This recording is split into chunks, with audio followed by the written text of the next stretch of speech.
Hello students, welcome back to my YouTube channel RPS commerce पर आप सभी students का बहुत बहुत स्वागत है। तो आज की जो हम अपनी वीडियो लेके आए हैं वो बीकॉम की सेकंड सेमेस्टर है, जिसमें आपका बुक का नाम जो है व्यवसायिक प्रबंधन है, यानी कि बिजनेस मैनेजमेंट, उसी की सीरीज़ चल रही है। तो इसमें आपका चैप्टर नंबर 6 लेके आए हैं, जिसका नाम है संगठन की अवधारणा, प्रकृति, प्रक्रिया एवं महत्व। तो इसमें आपको ऑर्गेनाइजेशन जो होता है उसके कंसेप्ट, नेचुरल प्रोसेस एंड ये सब बताए जाएंगे। तो इसी की वीडियो को हम स्टार्ट करते हैं। आप चैनल पर नए हैं तो जल्दी से चैनल को सब्सक्राइब कर दीजिए, जिससे कि हमारी और भी आने वाली वीडियो आपको जल्दी से मिल सकेगी। तो स्टार्ट कर लेते हैं। अपना जो चैप्टर है वो है कि संगठन का अर्थ और इसकी परिभाषाएं। ठीक है, तो संगठन देखो क्या होता है। इसे आंग्ल भाषा के शब्द में ऑर्गेनाइजेशन, ठीक है, की उत्पत्ति ऑर्गेनिज्म से हुई है। अब कह रहा है कि जिसका आशय शरीर के ऐसे टुकड़ों अथवा अंगों से है जो परंपरा इस प्रकार संबंधित है कि एक पूर्ण इकाई के रूप में कार्य करते हैं। संगठन के दो महत्वपूर्ण भाग होते हैं, संगठक और दूसरा जो है उनके पारंपरिक संबंध। अब उदाहरण के लिए मानव शरीर की संरचना को ही ले लीजिए। जैसे शरीर के विभिन्न छोटे छोटे अंग जैसे कि हाथ, पैर, मुंह, नाक और मस्तिष्क आदि की सभी अपनी सुनिश्चित स्पष्ट क्रियाएं निर्धारित हैं। इन सभी क्रियाएं पारंपरिक रूप से एक दूसरे के अंग की क्रियाओं पर क्या करके आश्रित रहती हैं। अब की जैसे कि क्या होता है कि चलने, दौड़ने, खाने, लिखने, वे सभी आवश्यक अंग प्रभावपूर्ण सहयोग में कार्य करते हैं। इस प्रकार वाणिज्य एवं प्रबंध के विभिन्न साधनों में प्रभावपूर्ण सहयोग स्थापित करने की कला को ही संगठन कहते हैं। अब संगठन शब्द विज्ञान की दृष्टि से बहुअर्थी है। संगठन के अर्थ को समझने के लिए निम्न परिभाषाओं को निम्नलिखित वर्गों में विभक्त करना अधिक उपयुक्त रहेगा। अब संज्ञा के रूप में संगठन क्या है, यहाँ पे कह रहा है कि संज्ञा के रूप में संगठन व्यक्तियों का समूह है, व्यक्तियों का एक समूह है जो सामान्य उद्देश्यों के लिए मिलकर कार्य करता है। इस प्रकार के यह स्मरणीय है कि ये भी वो संगठन नहीं कह सकते, क्योंकि वहाँ पर व्यक्तियों का समूह होने के बावजूद सामान्य उद्देश्य नहीं होते। ठीक है, अब एक और यहाँ पे कह रहा है कि मुनेवेरेल के अनुसार संगठन सामान्य हितों की पूर्ति के लिए बनाया गया मनुष्य का एक समुदाय है।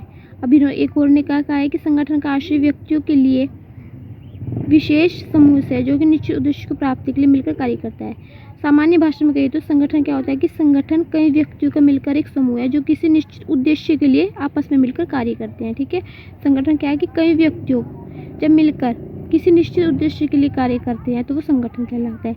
यहीं पे और ऐसे संगठन की परिभाषाएं दी गई हैं। ठीक है, तो मेन यहाँ पे आता है कि संगठन का अर्थ और इसकी परिभाषा।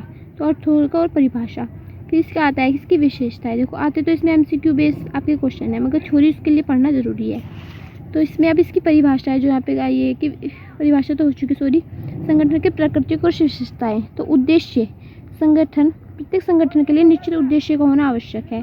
किसी उद्देश्य के उससे मनुष्य कार्य करते हैं कि जो आपस में मिलकर कार्य करते हैं, तो उनका कोई एक निश्चित उद्देश्य होना चाहिए। प्रशासन द्वारा निर्धारित उद्देश्यों की प्राप्ति का संगठन एक प्रभावी तंत्र होता है जिसे प्रबंधन द्वारा प्रयोग किया जाता है।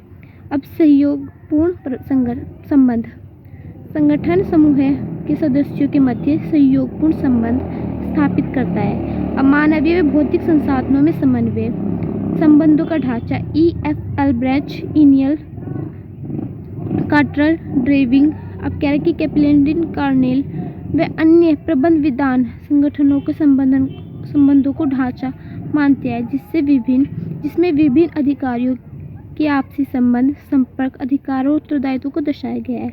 अब प्रबंध का प्रमुख कार्य भी साधन साध्य नहीं, ठीक है, और उसकी अन्य विशेषताएं जो यहाँ पे दी गई है। ठीक है, फिर आता है कि इसका उद्देश्य और इसका महत्व।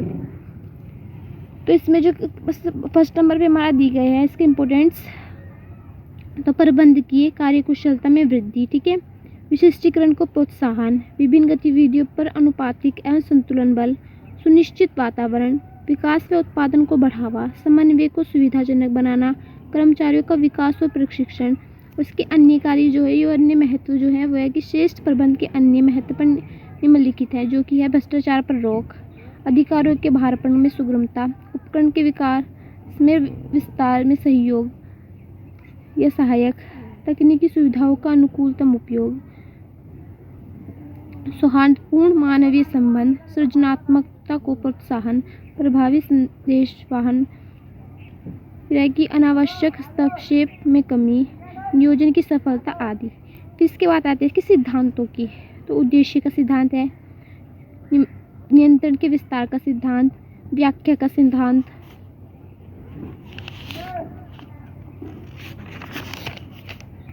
फिर यहाँ पे आ रहा है कि समन्वय का सिद्धांत, संतुलन का सिद्धांत, अधिकार का सिद्धांत, उत्तरदायित्व का सिद्धांत, निरंतरता का सिद्धांत, एक रूपता का, विशिष्टीकरण का, लोच का सिद्धांत, आदर्श की एकता का सिद्धांत, अपवाद का सिद्धांत और जांच और संतुलन का सिद्धांत। फिर इसी में आ रहा है कि संगठन प्रक्रिया में अंतर्निहित आवश्यक कदम। तो क्रियाओं की पहचान और विभाजन करना, समस्त क्रियाओं का समूहीकरण करना, कर्मचारियों के मध्य कार्य का आवंटन करना, अधिकारियों का प्रतिनिधान करना, भौतिक संसाधनों की व्यवस्था, संगठनात्मक और दायित्व चार्ट को तैयार करना, संगठनात्मक पुस्तकों को तैयार करना, समन्वय और संतुलन करना। तो यहीं पे आपका ये चैप्टर हो गया इसकी थ्योरी कंप्लीट। बात आती है इसके एमसीक्यू बेस्ड क्वेश्चन जो आते हैं, वो है यहाँ पे कि व्यावसायिक संगठन की सबसे पुरानी तथा सबसे सरल प्रणाली कौन सी है। तो वो सबसे यहाँ पे याद रखना कि रेखा संगठन, जो यहाँ पे ऑप्शन होगा वो करेक्ट होगा। फिर संगठन के किस प्रारूप को सैनिक संगठन के नाम से भी जाना जाता है। तो रेखा संगठन को। अब रेखा संगठन के अधिकार किस ओर चलते हैं। तो वो चलते हैं ऊपर से नीचे की ओर, ठीक है, इनके बड़े अधिकारी से नीचे की ओर। औपचारिक संगठन की स्थापना होती है नियोजित। अब संगठन के किस प्रारूप में सदस्यों के मध्य व्यक्तिक संबंध होता है। तो अनौपचारिक के। क्रियात्मक संगठन को प्रतिपादन किया था किसने, FW टेलर ने। फिर रेखा संगठन की विशेषता, तो जहाँ पे विशेषताएं आती है उसमें देखो सभी विशेषताएं हैं इसमें, तो उपरोक्त सभी। अब इसी में आ रहा है कि हमारा विशेषज्ञों की सलाह और कार्यकारी अधिकारियों को प्रशासनिक योग्यता किसकी आत्मा है। तो रेखा एवं कर्मचारी संगठन की। अब औपचारिक संगठन का जीवन होता है तो होता है स्थायी। अब अनौपचारिक संगठन का निर्माण होता है याकक। अब कार्यात्मक संगठन का मूल तंत्र क्या है, व्यापक विशिष्टीकरण। निम्न में से कौन सी क्रिया संगठन की विशेषता है। तो अच्छा श्रम और का विभाजन। संगठन के किस प्रारूप में अनुशासन सबसे अच्छा होता है। तो होता है रेखा संगठन में। संगठन का सबसे अधिक प्रजातांत्रिक प्रारूप कौन सा है, स्मृति संगठन। अब उपकरण में संगठन की स्थापना करता है उच्च प्रबंधक, ठीक है, जो भी उपकरण में संगठन की स्थापना कौन करता है, जो उच्च प्रबंध होता है। अंग्रेजी भाषा के शब्द ऑर्गेनाइजेशन की उत्पत्ति किस भाषा से हुई है। तो ये हमारी इससे। फिर कह रहा है कि अच्छे संगठन से कर्मचारियों में अधिक क्या होता है कि कर्तव्य निष्ठा बढ़ती है, मनोबल बढ़ता है। तो उपरोक्त सभी दोनों सही हैं। अब इसमें कह रहा है कि कुटरजिल को एवं ओडोनेल ने अपनी पुस्तक प्रिंसिपल्स ऑफ मैनेजमेंट में संगठन के कितने सिद्धांत बताए हैं। तो उन्होंने 14 में सिद्धांत बताए हैं। अब संगठन का आशय व्यक्तियों के एक समूह से है जो कि निश्चित उद्देश्य की प्राप्ति के लिए मिलकर कार्य करते हैं। उपरोक्त सिद्धांत या उपरोक्त कथन किस विधान का है। तो वो जो हमारे इसमें कहा था, इन्होंने कहा था कि मैकफार्लैंड का। अब औपचारिक एवं अनौपचारिक संगठन के बीच मुख्य अंतर अधिकार एवं प्रभाव का ही है। यह कथन किस लेखक का है। तो यह कहा था इन्होंने मिसफील्ड एवं मॉक्स ने। अब गलत संगठन संरचना व्यावसायिक निष्पादन को रोकती है तथा यहाँ तक कि उसे नष्ट कर देती है। उपरोक्त कथन किसका है, पीटर एफ डकर का। अब एक अच्छा संगठन ऐसी प्लेटफॉर्म प्रदान करता है जिसके अंतर्गत कार्य किया जा सकता है। तो इन्होंने कहा कि उपरोक्त सभी।